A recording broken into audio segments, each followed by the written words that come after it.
we are currently experiencing is an era of uncertainty, an era of that peace is not given for a lot of countries, and you can understand what is going on in our neighborhood. So Cyprus can be a bridge between Europe and Middle East because we have excellent relations with our neighbors, and of course we know that we have those ties that are important in order for the European principles, the European cooperation with those countries to prevail, and of course for peace, security and stability in the Eastern Mediterranean, which is vital for the future of the European Union. The key principle is to stick to our norms, to our principles, what the European Union stands for.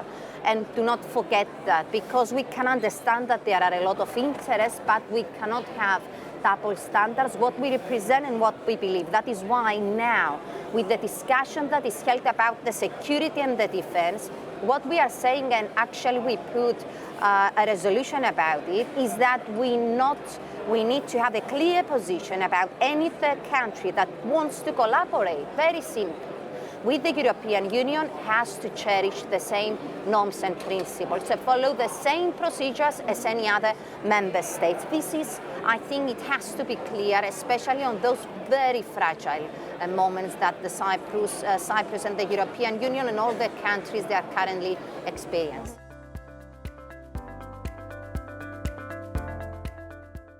The answer is that more collaboration, more compliance to what we represent and what we believe, and more, let's say, common rhetoric and between us as well is really important, especially now that we can see what is going on all over Europe, all the countries, to have the same goals, the same rhetoric, and the same stance. And this is what we are doing today because of the Congress as well, to see exactly how the EPP can have, through its manifesto and the resolutions and the language, a common pathway for the success, to safeguard the European Union and what we represent.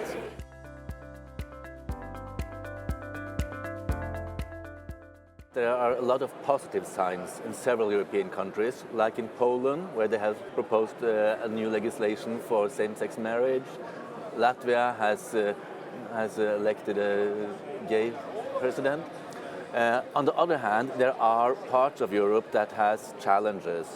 And I think the main problem is the narrative that LGBT is kind of ideology. LGBTI is part of the human diversity.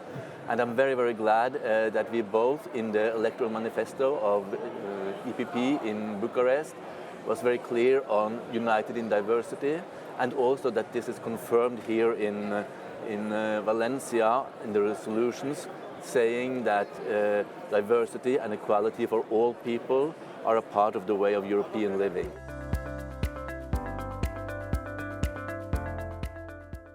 Right now, EP Pride consists of 11 member organizations in 10 European countries. We try to enlarge and to get contacts in more countries. We have developed a political platform where we have taken in a lot of different solutions from European countries, from suggestions from the center-right movement in the different countries. We have collected it into a political platform that can be reused in other countries.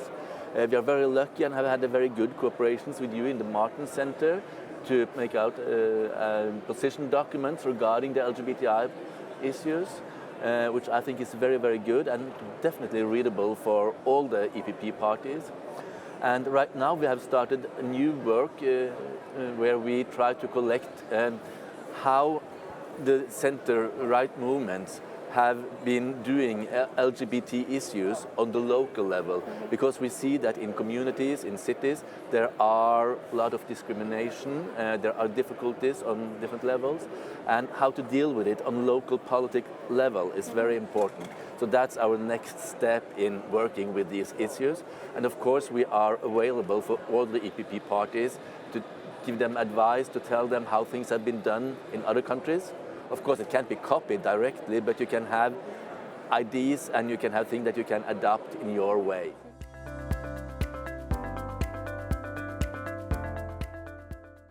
With this new geopolitical context, the European Union and Europe as a whole we have a new opportunity. Of course, there is a side of crisis or uncertainty. Things are unpredictable, and so people are a bit worried and concerned. But I think we have a huge chance of restoring the integration process in Europe in terms of deepening the process and also going to enlargement. I think these are really core values of EPP. This crisis or this shift in the geopolitical context shows that EPP line was right and was always right, that we want a stronger Europe, we want a deeper integrated Europe, and so I think that we should turn what some people think that is a crisis in a really opportunity to implement the values and the program of EPP, that is to have a stronger and closer union in Europe.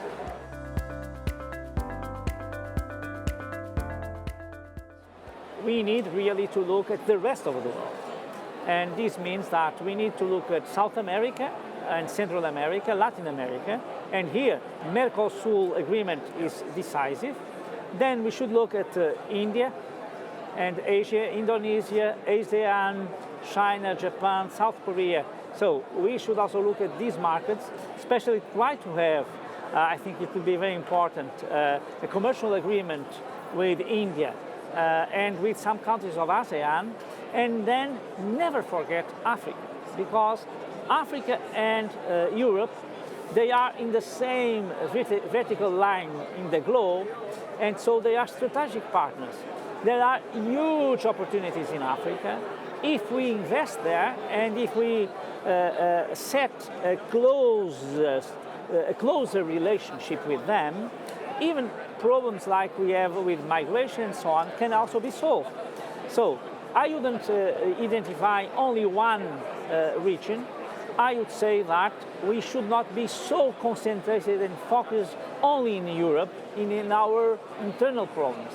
We have to look at the rest of the world. Even for causes like Ukraine, that is a common cause for the European Union, we need support from the countries that are in Latin America, that are in Africa, that are in Asia. And so if we enable, if we really improve our relationship, trade, but also political relationship with these different regions, I'm sure that we will have support to defend the values that we want for the international order.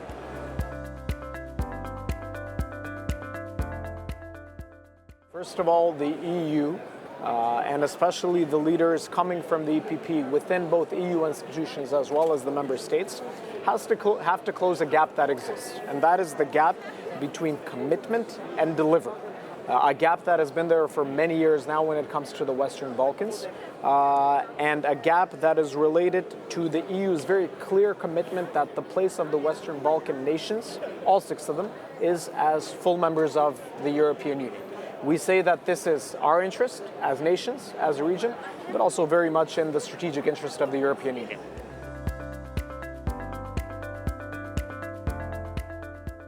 I think sadly what has happened is that because of this geopolitical turmoil, enlargement towards the Western Balkans has again been brought to the spotlight within the European context. I say sadly because if it wasn't for this geopolitical turmoil, there would have still been stagnation in this process. But now we have to face the reality.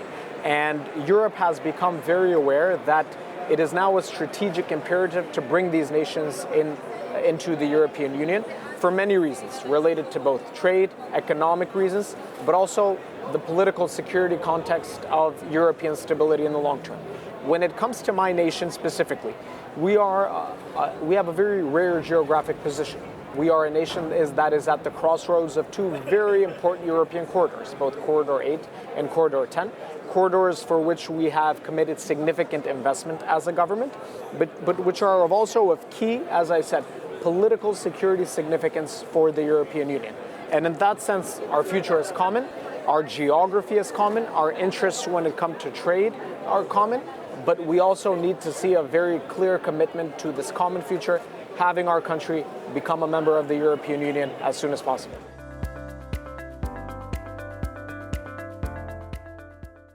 the priority when we discuss about challenges is to build a common defense mechanism inside the European Union. We have a lot of threats coming, not only from our eastern side, from Russia, but we have also a lot of threats in the Mediterranean, in the Western Balkans, in the Middle East, or even in the cyberspace.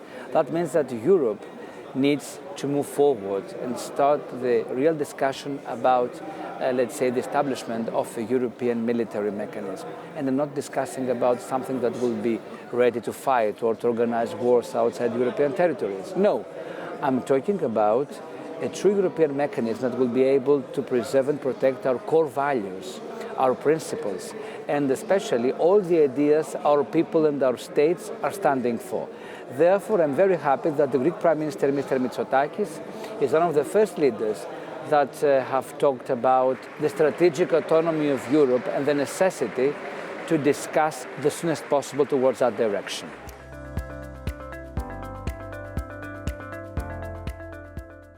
Now, after the Russian invasion against Ukraine, the biggest question is that of energy. So I believe that the Greek government of Kyriakos Mitsotakis and Nea Dimokratia succeeded in transforming Greece into an energy hub in the Eastern Mediterranean. That means that through a lot of investment in the energy sector, you know, for example, that we have an FSRU infrastructure in Alexandroupolis port up in the north. Or we have now under construction the Greci cable, the cable that connects Greece with Egypt, thus bringing cheaper energy from Africa through Greece to the thirsty European market. And all those other initiatives that the Greek government has taken, that means that we are ready and available to provide with energy security all our neighbors, not only the Western Balkans, but up to Ukraine or Moldova or even Slovakia. This is the main geopolitical challenge for Greece, and I'm happy and confident that the Greek government is moving towards the right direction. I'm a proud member of the Greek government, and I truly believe that it is the best option not only for Greece, but for the broader region as a whole.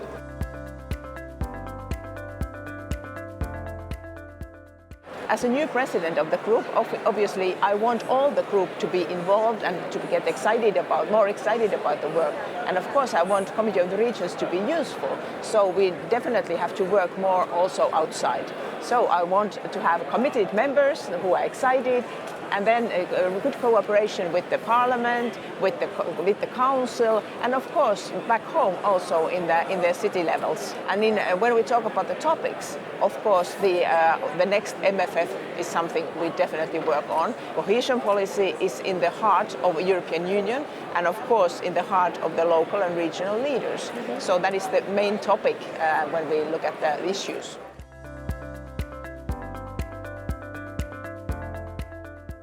As you know, we have this 1,300 kilometers borderline against Russia, so we definitely have to understand that. We are a small country, but with a lot of capabilities, and as we've seen from our president, Mr. Alexander Stubb, he has been very active, and that's how a small country must be, active and working together and finding solutions. So I see Finland can be a good player, a team player in Europe.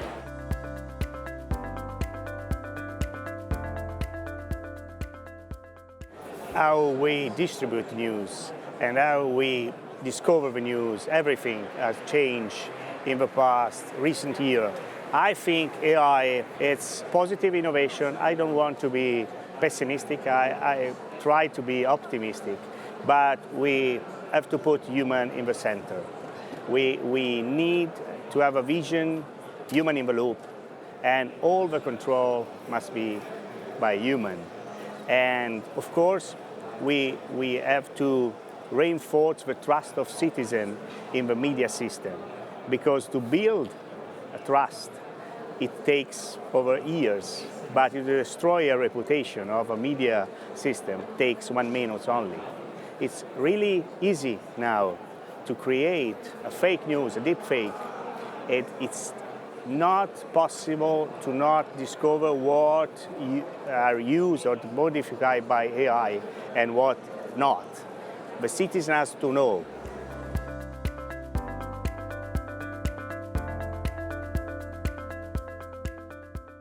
important things is how we manage the innovation. What is our goal? It is legitimate to ask, what is our goal? We want to use AI in a positive way in the information system. We want to protect the media environment. This is the main issue, the key point.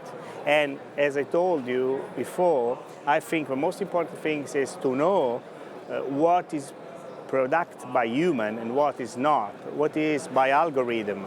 Algorithm is dangerous in the journalist and media system, of course, because algorithm is a system of commercial use and it doesn't follow the right step of the information system. I think the journalist system has to follow going and see, to have a vision, to see the fact, not only to try to explain fact without going and see.